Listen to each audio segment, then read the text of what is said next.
తెలుగులో సంగీతంతో శ్రీనివాసరావు గారు వస్తే, హాలీవుడ్‌లో స్పిల్బర్గ్ తాతగారు 'డిస్క్లోజర్ డే'తో వచ్చారు. ఇద్దరు లెజెండ్స్ ఒకే ఫ్రైడే రావడం సినిమా లవర్స్‌కి ఒక సెలబ్రేషనే అనొచ్చు. సంగీతం రివ్యూ మన ఛానల్‌లో ఉంది, చూసేయండి. అన్నట్టు మీరు ఏ మూవీ చూసారు? చూస్తే ఎలా అనిపించింది? కామెంట్స్‌లో చెప్పండి. స్టీవెన్ స్పిల్బర్గ్ మళ్ళీ సైఫై జానరాలోకి అడుగుపెట్టారు. అంటే ఎక్స్‌పెక్టేషన్స్ ఆటోమేటిక్‌గా స్కై హై వెళ్ళిపోయాయి. 'ET', 'close encounters of the third kind', 'war of the worlds' లాంటి మెమరబుల్ ఫిల్మ్స్ ఇచ్చిన స్పిల్బర్గ్ ఈసారి 'డిస్క్లోజర్ డే'తో మళ్ళీ ఏలియన్స్ కాన్సెప్ట్‌ని టచ్ చేశారు. మరి Spielberg latest sci-fi thriller just ఇంకో ఏలియన్స్ ఫిలిమా, లేకపోతే స్పిల్బర్గ్ గారు తన మార్క్‌తో వచ్చారా అనేది ఈ రివ్యూలో తెలుసుకుందాం. ప్లాట్ విషయానికి వస్తే, డానియల్ అనే సైబర్ సెక్యూరిటీ ఎక్స్పర్ట్ దగ్గర ఏలియన్స్ కి సంబంధించిన కాన్ఫిడెన్షియల్ ఇన్ఫర్మేషన్ ఉంటుంది. ఆ ఇన్ఫర్మేషన్ ని ప్రపంచానికి తెలియజేయాలి అని అతను ట్రై చేస్తూ ఉంటాడు.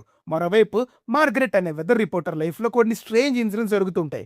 అవేంటి, డానియల్ అండ్ మార్గరెట్ అనే సంబంధం లేని వ్యక్తుల మధ్యలో లింక్ ఏంటి అనే క్వశ్చన్స్ చుట్టూ సినిమా నడుస్తుంది. ఇక పాజిటివ్స్ గురించి మాట్లాడుకుంటే, Spielberg direction. Cinema biggest strength Steven Spielberg డైరెక్షనే. Suspense, emotion, mystery and wonder ని బ్యాలెన్స్ చేస్తూ ఆడియన్స్ ని ఎంగేజ్ చేయడంలో స్పిల్బర్గ్ మ్యాజిక్ మళ్ళీ కనిపిస్తుంది. ముఖ్యంగా ట్రైన్ సీక్వెన్స్ చాలా బాగా ఎగ్జిక్యూట్ చేశారు. కొన్ని సీన్స్లో టెన్షన్ క్రియేట్ చేయడంలో తన ఎక్స్పీరియన్స్ క్లియర్గా కనిపిస్తుంది. నెక్స్ట్ పర్ఫార్మెన్సెస్ గురించి చెప్పాలంటే, ఎమిలీ బ్లంట్ సినిమాకి మేజర్ హైలైట్. మార్గరెట్ క్యారెక్టర్లో కామెడీ, ఎమోషన్, కన్ఫ్యూజన్ అండ్ ఇంటెన్సిటీని చాలా ఎఫర్ట్లెస్గా పోర్ట్రే చేసింది. Other actors like Joseph O'Connor, Colman Domingo and Colin Firth ఇలా చాలా మంది మంచి పర్ఫార్మెన్సెస్ ఇచ్చారు అండ్ సినిమాకి మేజర్ అడ్వాంటేజ్గా నిలబడ్డారు. ఇంకా major plus music and sound design.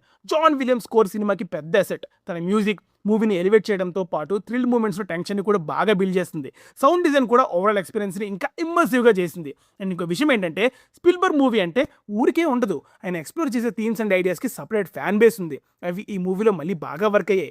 సినిమాలో ఏలియన్స్ ఎగ్జిస్టెన్స్ గురించి మాత్రమే కాదు, ఏలియన్స్ నిజంగా ఉన్నారని తెలిస్తే హ్యూమానిటీ ఎలా రియాక్ట్ అవుతుంది, ట్రూత్ని ప్రపంచానికి చెప్పడం కరెక్టా లేదా కొన్ని నిజాలు సీక్రెట్గా ఉండడమే బెటరా అనే ఇంట్రెస్టింగ్ క్వశ్చన్స్ని రేస్ చేస్తుంది. అలాగే faith, religion, government secrecy, information control లాంటి కాన్సెప్ట్స్ని కూడా టచ్ చేస్తుంది. ఈ థీమ్స్ని ఫోర్స్ఫుల్గా కాకుండా స్టోరీలో న్యాచురల్గా బ్లెండ్ చేయడానికి ట్రై చేశారు.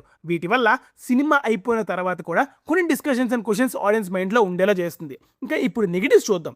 మేజర్గా సైఫై లాజిక్ అని చెప్పొచ్చు. అంటే సినిమాలో కొన్ని పవర్స్, టెక్నాలజీస్ అండ్ రివీలేషన్స్కి ప్రాపర్ ఎక్స్ప్లెనేషన్ ఉండదు. కొన్ని సీన్స్లో లాజిక్ కన్నా కన్వీనియన్స్ ఎక్కువ కనిపిస్తుంది.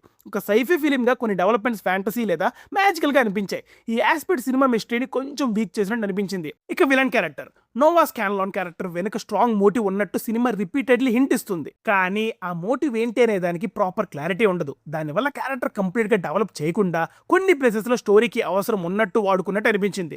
Next emotional pay offs.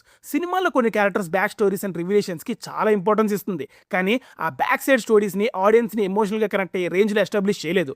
దానివల్ల కొన్ని major reveals and emotional moments అనుకున్న ఇంపాక్ట్ ఇవ్వలేకపోయాయి. ముఖ్యంగా క్లైమాక్స్ దగ్గర సినిమా క్రియేట్ చేయాలనుకున్న ఎమోషనల్ పే ఆఫ్ అంత స్ట్రాంగ్గా ల్యాండ్ అవ్వలేదు. లాస్ట్గా డిస్క్లోజర్ డే ఇంపాక్ట్. సినిమా మొత్తం డిస్క్లోజర్ డే అనే కాన్సెప్ట్ని చాలా బాగా బిల్డ్ చేస్తుంది. కానీ ఆ రివిలేషన్ తర్వాత వరల్డ్ అండ్ పబ్లిక్ రియాక్షన్ అనుకున్న రేంజ్లో చూపించినట్టు అనిపించలేదు. ఇంత పెద్ద ట్రూత్ బయటికి వచ్చిన తర్వాత సొసైటీ ఎలా మారింది అనే ఇంపాక్ట్ స్క్రీన్ మీద బలంగా కనిపించలేదు. ఓవరాల్గా చెప్పాలంటే డిస్క్లోజర్ డే పర్సనల్గా నాకు నచ్చింది. Spielberg direction, performances, music and cinema discuss చేసే ఐడియాస్ బాగా వర్క్ అయ్యాయి. కానీ sci-fi logic, emotional payoff and final impact అంతగా ల్యాండ్ అవ్వకపోవడం వల్ల ఎక్స్పెక్టేషన్స్ ఫుల్గా రీచ్ అవ్వలేదు.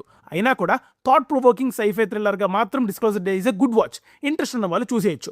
రివ్యూ నచ్చితే లైక్ చేయండి, ఛానల్ని సబ్స్క్రైబ్ చేసుకోవడం మాత్రం మర్చిపోకండి. ఇంకో రివ్యూతో మళ్ళీ కలుద్దాం.